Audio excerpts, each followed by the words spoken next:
Yonde nyonso. Yonde molimo nanga. Yonde kolia na ngai. Yonde kolata na ngai. Yonde mosala na ngai. Yonde lobi na ngai. Yonde nyonso na ngai. Yonde lelo na ngai. Yonde lobi na ngai. Isika na koni awa. Eza mpona yo Yesu. Isika na okende. Eza mpona yo Yesu. Isika na kokoma. Eza mpona yo Yesu. Vinanga oyo. Vinanga oyo. Soki ezalaki yo te bakundanga kala. Vinanga oyo. Vinanga oyo.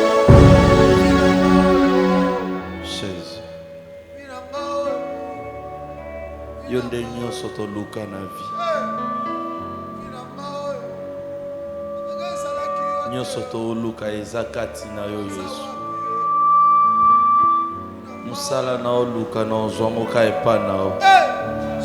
Libalo na oluka na ozwa moka epa na o. Mbongo na oluka na ozwa moka epa na yo. Mapoto na oluka na ozwa moka epa na yo. Yango na ebi Seigneur pesanga o nazoluka. Mutu moko na moko na esika oyo toye koluka yo Nzambe. Pamba te yo nyonso toluka na vie. Na pamboli moment oyo ezala beni toyingi toyoka yo Nzambe. Lokola yo nyonso oyo toluka na vie tan ekoki oyo kutana polobela biso. Au nom de Jésus-Christ de tout sambele petolobi. Amen. Amen. Betela Nzambe maboko makasi. Esike ezwamio telema. Telema.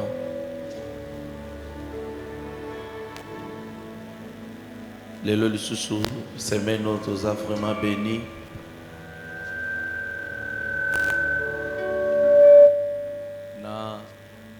Mosai na Nzambe oyo Nzamba disposaki pour nzela na ye biso tozala béni. C'est notre papa. Tobandaki na semaine passée et semaine lisusu tozokoba na ye. Est-ce que toza prié à oyambaye?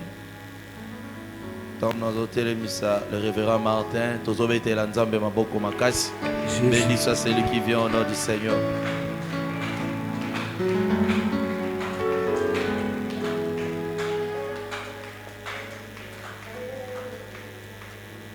Shalom à tous. Shalom. Soyez bénis. Amen. Nous venons devant toi, Seigneur, pour te dire merci pour ce matin. S'abandonne entre tes saintes mains. Revêtis-nous de ta présence, de ton esprit et de ta puissance. Amène-nous à l'auteur pour parler de ta part et connecte-nous sous ta grâce. Que ton onction soit répandue parmi nous, afin que ce moment que nous allons passer soit un moment béni sous ton influence. J'ai dédié ces 4 matins entre tes saintes mains. Fais-nous grâce de se réunir et viens libérer l'onction afin que ta parole soit prêchée avec vie et puissance. Au nom de Jésus, que nous avons ainsi prié. Merci Seigneur Jésus-Christ. Amen. Alléluia. Ézéchiel chapitre 11. Au commis verset 1 à 10. Mais autant à verset 7 à 10.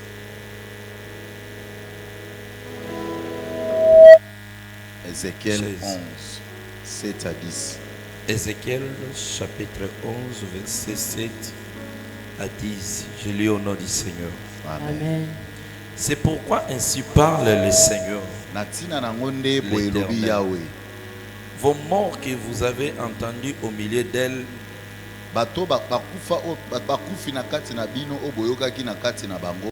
c'est la viande. Et elle, c'est la chaudière. yangonde bangonde bazali elambeli. Mais vous, Kasibino on vous en fera sortir. bakobimisa bino. Vous avez peur de l'épée, Bozobanga mbeli et je ferai venir sur vous l'épée, penga na kotinda pembe na bino mbeli. dit le Seigneur l'Éternel. Elobi yawe nzambe. Je vous ferai sortir du milieu d'elles, Nakobimisa bino na kati na bango je vous livrerai entre les mains des étrangers, pe nakokangola bino na maboko ya banguna. et j'exercerai contre vous mes jugements. Kasi ngai nakoyeba kosala na kati na bino oyo ezali jugement. Vous tomberez par l'épée, Bino bokokweya na bambeli je vous jugerai sur la frontière d'Israël. pe ngai nakoyeba kosambisa bino na kati na esika oyo esukela Israel. Et vous saurez que je suis l'Éternel. Pe bino bokoyeba ete ngai nazali Yahweh. Est-ce qu'on peut acclamer pour la parole? Vande siko zali. Amen. Amen. Je vais te conseiller d'aller lire ces versets, ces chapitres plutôt, à partir du verset 1, pour comprendre sens na yango. Enseignement de l'auto semaine oyo, na ebige aussi la té, mais tozo l'essentiel. Ils ont intitulé localiser et détruire les marmites de la sorcellerie. Localiser et détruire les marmites de la sorcellerie. Ko localiser ezali ko pointer ko yeba esika eloko ezali ko situer yango place ezali ko détruire c'est la démolition donc ko bebisa eloko ndenge ezaki liboso. Alors, ce qui est à la base, c'est les marmites de la sorcellerie ou les marmites sorcelleriques. Amen. Oh, alléluia. Amen. C'est vraiment un enseignement très, très profond. Je vais vraiment vous aider de bien suivre ça. Parce que ceux qui ont tikali, vous comprenez de l'autre côté. Dès que vous comprendre comment tu vas bien prier. Amen. Hein? Amen. Là, c'est dans la Bible. Hein? La Bible est présentée Jérusalem, lokola aliment, lokola nourriture. Et place bavandi, Bible est présentée lokola chaudière. Mais dans la version mususu, bazo bengango marmite. Et bango bazo dans lokola ba viande, biloko o esengeli bango bazala sacrifier. Mais dans la Bible, où la Bible nous révèle qu'il existe dans le monde spirituel des instruments sataniques utilisés par des forces occultes pour contrôler, lier ou détruire des vies. Sur la Bible, vous allez remarquer que la Bible que dans le monde spirituel, il y a des instruments.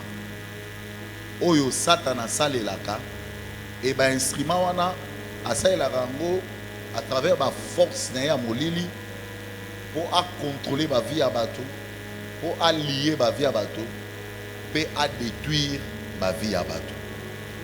Alors parmi ces instruments se trouvent les marmites sorcelleriques, des symboles spirituels de captivité, de cuisson et de destruction des destinées. Alors parmi les instruments au Satana à Salelaka, ils appellent na ba otobengi banzungu ya kindoki.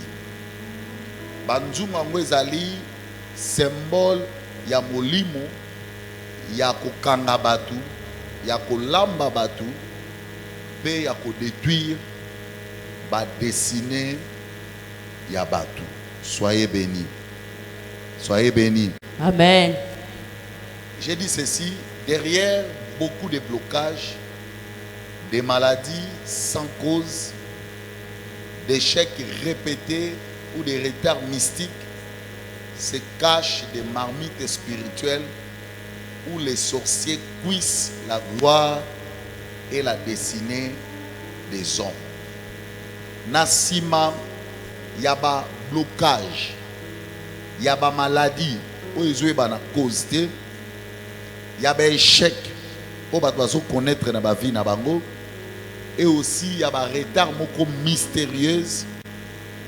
Na simanango e batami na banzungu moko ya molimo oyo bandoki bazali kolamba nkembo na bato pe ba dessiner ya bato.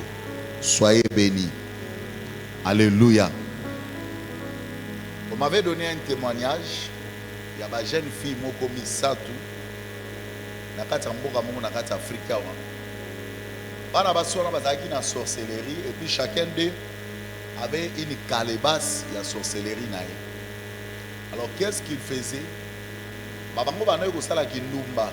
Soka alali na mobali. Peu importe les moyens que mobali a utiliser pour se protéger. Bana wana bana ko sala effort ba retirer pour les semences ya mobali. Et bana ko zo ba semence wana bazo memango na ba calebas na bango. Alors à chaque fois bango ba ko sala ba incarnation na ba calebas wana et bazala ki na facilité ya ko contrôler vie ya bana mibali wana à telle sorte que même si a sengi eloko ndenge nini mwana mobali mo a résister ezate. Cher bien-aimé, les phénomènes ou les réalités que nous voulons parler, ce sont des réalités existantes et puis qui existent réellement. Amen. Oh, alléluia.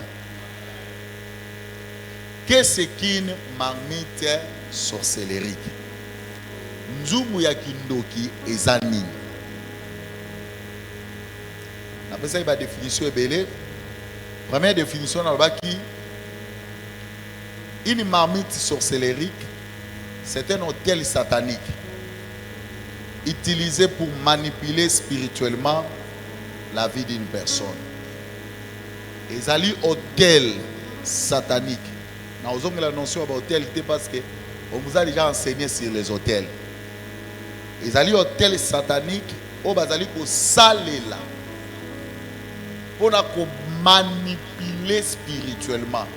Lorsqu'on parle de la manipulation, c'est-à-dire moto azali wana bazali ko sala ye makambo oyo ya zo lingate bazo pousser ye asala makambo ya kanisite makambo ya bongisite mais bazo tindiki yango na makasi mais bazo sala yango par l'aide de quoi? Par l'aide ya banzuku. Amen.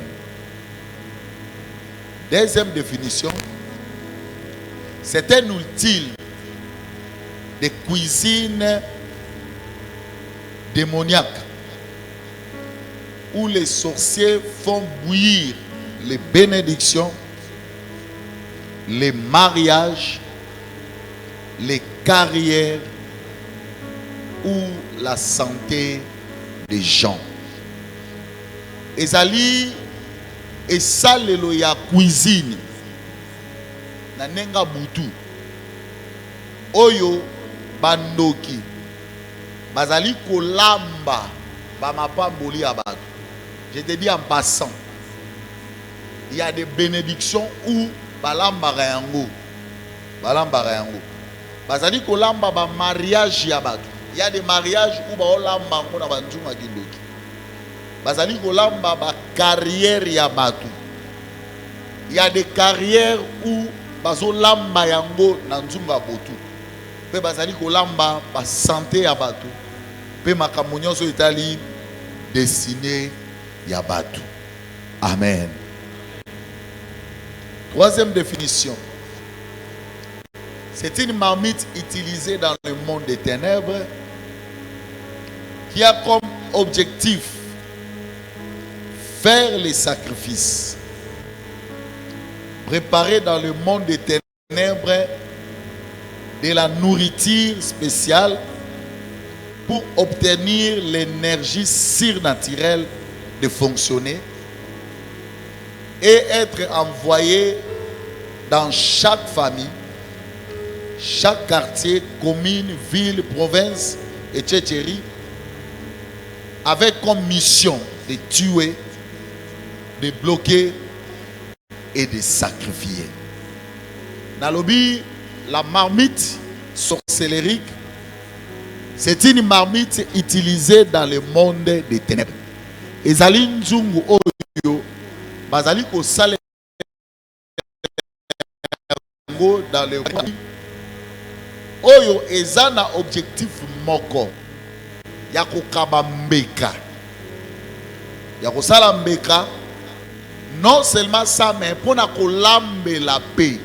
Je te dis en passant, dans le monde spirituel, tout ce que nous faisons la journée, on a pesali. Il y a des cuisiniers dans Boutou, Bazali. Alors, qu'est-ce qu'ils préparent? Ils préparent des nourritures spéciaux. Et biloko bala marawana. Et ça tellement spécial pour leur permettre d'avoir de l'énergie surnaturelle. Donc les sorciers, les occultistes ou les agents du diable pour avoir une énergie surnaturelle, oui, pour permettre à moi de coopérer, de coopérer dans ma quartier, dans ma famille, dans ma ville. D'abord un temps ya kolia et biloko balia kawana ezalaka préparé na ba marmite sorcellerique. Amen. Alléluia. Est-ce que vous comprenez maintenant la définition? La ligne to vendre ça non ba définition parce que tant au quota ça sera encore fort. Amen. Amen. Oh, alléluia. Amen. Est-ce que tous ceux sont là? Yes. On peut acclamer le Seigneur.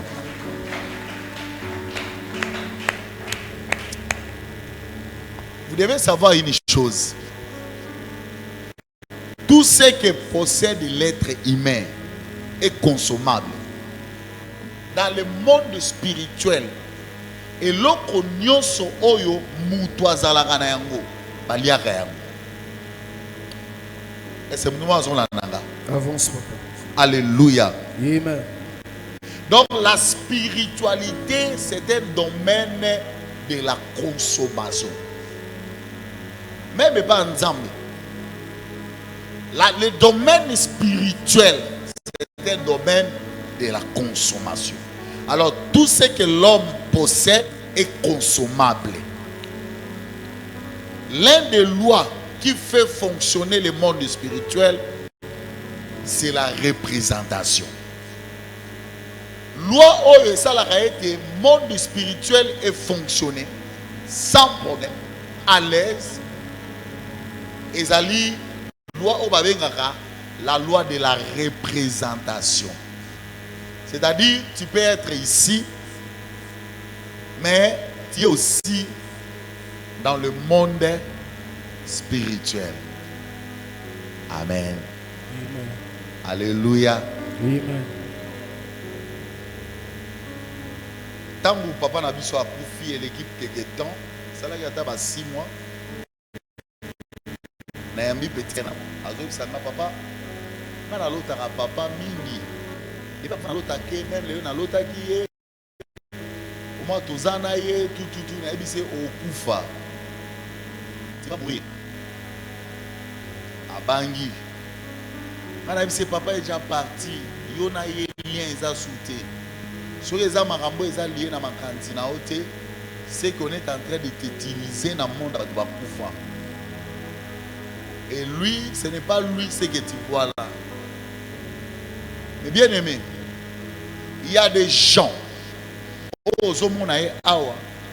mais il vit aussi dans le monde des ténèbres.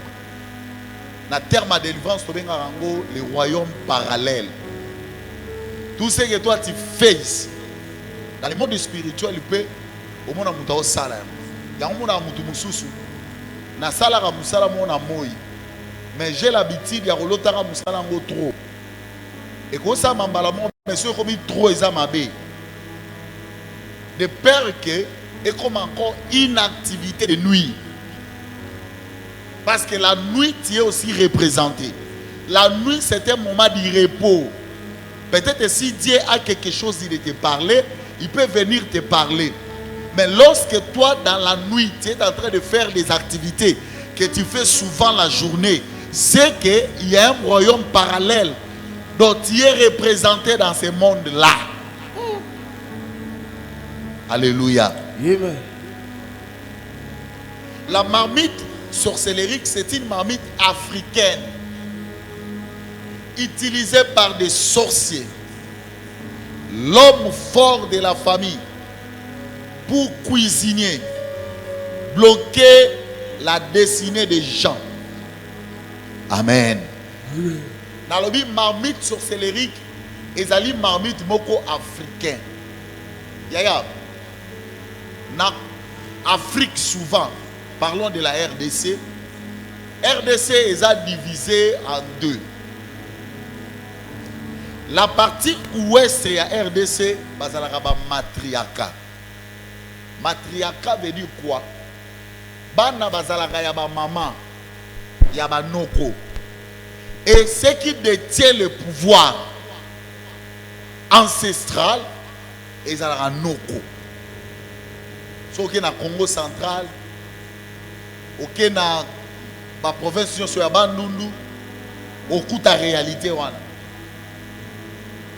Mais ba parti mususu na Équateur, ba bazalaka ba patriarcat, c'est-à-dire bana bazalaka ya ba tata. Yango omona la plupart na ba Congo. Force peut pouvoir. Il va n'aura pas noko. Il va n'aura pas noko. Oh nyonso noko azana yango eza ya bana kasi na ye. Eza ya yete, eza ya bana na yete. Eza ya bana kasi na ye. C'est comme ça depuis des années. Et la plupart il y a ba noko oyo baza ba chef de famille ba détenaka pouvoir ancestral peut pouvoir sorcellérique et bangonde mutu ba gardaka cette marmite autobengi la marmite africaine. Et dans cette marmite il y a la représentation de chaque famille, de chaque tribu, de chaque détail à bâtonnion se vont faire partie dans cette famille. Et c'est moment zonananga. Amen. Moi na moko alongwa mboka depuis moi na moke. Akenaka ayaka kisasa na âge ya 10 ans. A évolué attaqué la classe na ye papa. Vie na ye fungwami. Mais na mboka ba yebi te que vie na ye fungwama. Il s'est décidé d'aller visiter son père dans le village. Azoki na mutuka na ye moko bule ye na nzela. Habité mutuko fona tika ona kasangulu. Boso na komi na ona village na biso ba olianga. Aluki place moko parking atiki azui transport akei. Tango akomi kaka na mboka. Papa na bango eko yamba ye, oh mon fils, wapi voiture? Abi papa voiture ngana na voiture te. Mwana ozana no mwana yaka. Akoti sieti na chambre. Abimisi na sambe to casserole moko. Ayibisi etala. Amona manenga longwa ina ndako. Ndenga zoya. Taka komi na kasangu ndenga tiki mutuka. Abisko otika yoro apwani. Jésus. Alléluia. Amen. Atika la stupéfait azo beloko osalate. Donc il y a des gens aux hommes awa, mais il vit aussi dans une marmite. Oh, je prie le Seigneur. Yes. Amen. Yes. Ta vie ne peut pas être dans une casserole. Ta vie ne peut pas être dans une marmite. Amen. Nalobi ataba tsakabino famille mobiba. Mais na tongwa lelo yo koki kobima. Yes. Yo koki kobima. Yes. Nakati ya mtungwa. makambo basale yebana te. Mais je prie ce matin. Moto nyonso a contrôler la situation. La famille nabino. Peu importe le pouvoir oiseau détenir. Na lobi na tokwa lelo. Njungwane sike zali. Moto nzambe localizango. Njungwane sike zali. Moto nzambe localizango. Te etumba njungwana. E nazo bimisa vie na yo. Na bimisi makambo na yo. Te na bimisi destiné na yo. Obima na njungwana. Au nom de Jésus. Avance, prophète. Alléluia. Amen, papa. Mais bien aimé, beaucoup de gens souffrent. Tout simplement parce que leur vie, leur situation se retrouve dans une casserole. Deuxième point, je vais parler sur les missions des marmites sorcellériques. Quelles sont les missions? Il y a des marmites, il y a kindoki. Et ça rappelle la mission nango. Première mission nango, c'est contrôler la vie d'une personne. Partout où yozo kende, il sera contrôlé. Yoso sala, il sera contrôlé. Rappelez-vous de l'histoire na betela bino ya mwana mwasi oyo bazwaka vi na ye pe libala na ye batango na kata nzungu. Mobali nyoso alingaka ye soka lobi abale mobali na fa kufa. Et c'est comme ça qu'elle a vécu une femme très jolie. Ayekuta la mobali moko azaki mosala nzambe lié avec des hommes de Dieu. Voilà pourquoi je vous conseillerais, lorsque tu pries, ne fais rien sans consulter les hommes de Dieu. Yes. Soyez bénis. Amen. Et pendant ma prière, ils ont détecté qu'il y avait un problème dans cette famille. Mobali nyonso bala kaye to linga kaye fa kufa. Soka botise ga fa mbala kufa. Wana ezaki lokola troisième mariage il faut bala. Mais avant bala, ils sont passés dans ma prière. Moi dans mon sey kozwaze.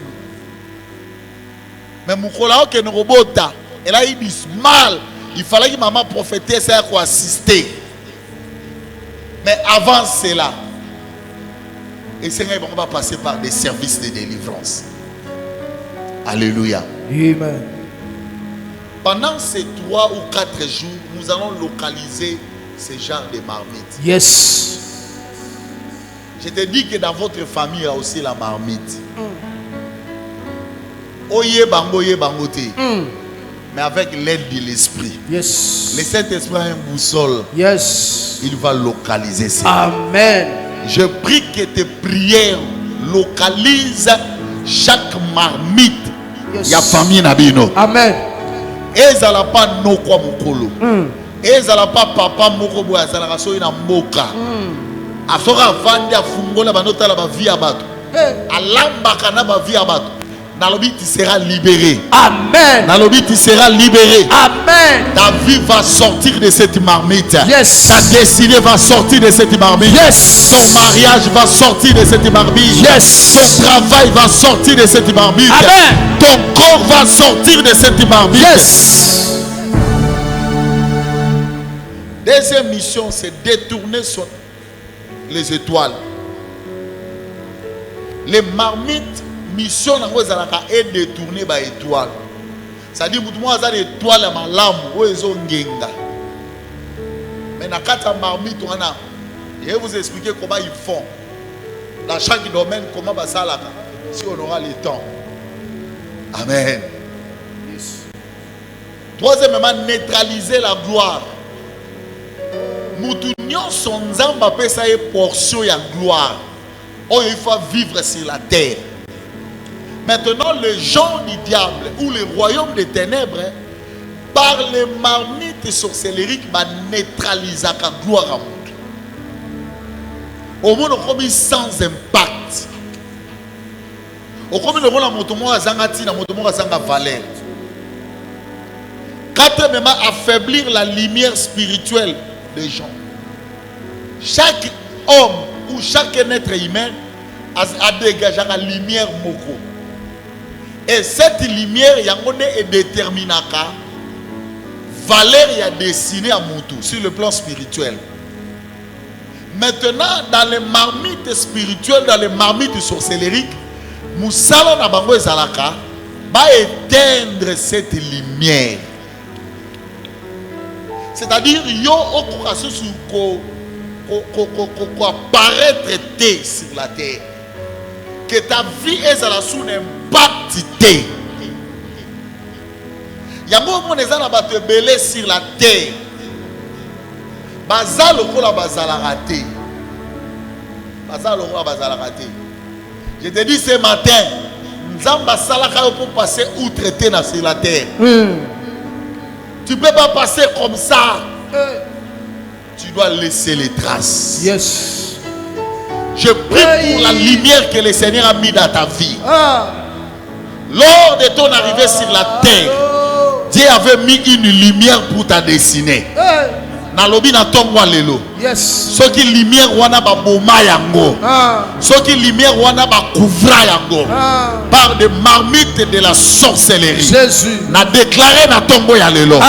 Que cette lumière est bella. Yes. Que cette lumière est ngenga. Amen. Lumière na yo esonga kongenga. Amen. Na lobi lumière na yo esonga kongenga. Yes. Tu dois apparaître. Partout au tambola au monana. Les gens doivent sentir qu'il y a qu'une personne qui est passée sur cette terre. Jésus a fait que 33 ans sur la terre. Et sa lumière a affecté la terre. Amen à bien. Amen. Alléluia.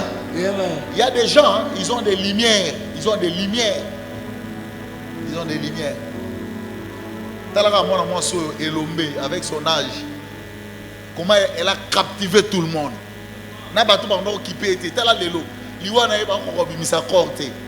À cause de sa lumière. Est-ce que Kobini Saba dans la classe et bandi naïe? Non, elle a évité dans la maternelle Babini Sabana. Mais elle a créé quelque chose en elle, dans la primaire. Et elle a affecté le monde. Et quand les bongi lui renaïe, elle est partie. Non. Yes. Na lobi na motomoko okobima na mokili ote soki lumière na yo etimbi mokili te. Yes. Nzamba tina na mokili po lumière na yo esimba mokili. Na lobi nzamba tina na mokili po lumière na yo esimba mokili. Yango na tongwa lelo na lobi pe na localiser marmite nyonso. Esike ezali moto nzambe kita etumba yango loba moto. Loba moto. Loba moto. Nabi moto nzambe localiser marmite na pe tumba yango. Pe elibere lumière na yo. Yes. Avance, papa. Ngenga na kombo na Yesu. Amen. Nalobi ngenga na kombo na Yesu. Amen. Place nyonso zali ongenga. Yes. Okongenga na makama mabe te mo ngenga na makama malamu. Amen. Parce qu'il y a des richesses que Dieu a mis en toi. Yes. Il y a des choses que Dieu a mis en toi. Jésus. Et le monde des ténèbres, le royaume des ténèbres, bayebi makambo na loba. Bayebi makambo na loba. Mission monsieur ezali pona ko brûler la prospérité d'autrui. Kotumba ba prospérité à bato. Ezana bato ebele bozui na bango basi batumba yango na nzungu akindoki. Batsa yango na nzungu pe batumba yango. Yango moni okoko sala be fort, okoko se batailler. Mais aussi longtemps que nzungu wana na eza renversé te. Aussi ba bozui no na maboko te. C'est pour provoquer des maladies mystiques. Bato belé bazo be dans ma maladie mystique parce que leur vie se retrouve dans des marmites sorcelleries. Ça c'est l'occurrence de ma fille à l'église. Je vous dis ces messages et quand on la mwana wana Matéa oyo. Je rappelle cette histoire, cet enfant tango mpox ebandi abimi bilo mona nzoto asalaka na hôpital docteur na bango atali c'est un dermatologue ayebisi eza mpox atindi na vijana ake na vijana bakangi ye abeti une semaine na vijana ba transféré na cinquantenaire eza na quartier 3A parce que bayebeka vana na chambre akomi kuna beti un mois azoka batonga tout et si la raté na 4 hôpital et bon mwani mpese bimi nzoto mobimba ba antibiotique ba no pesa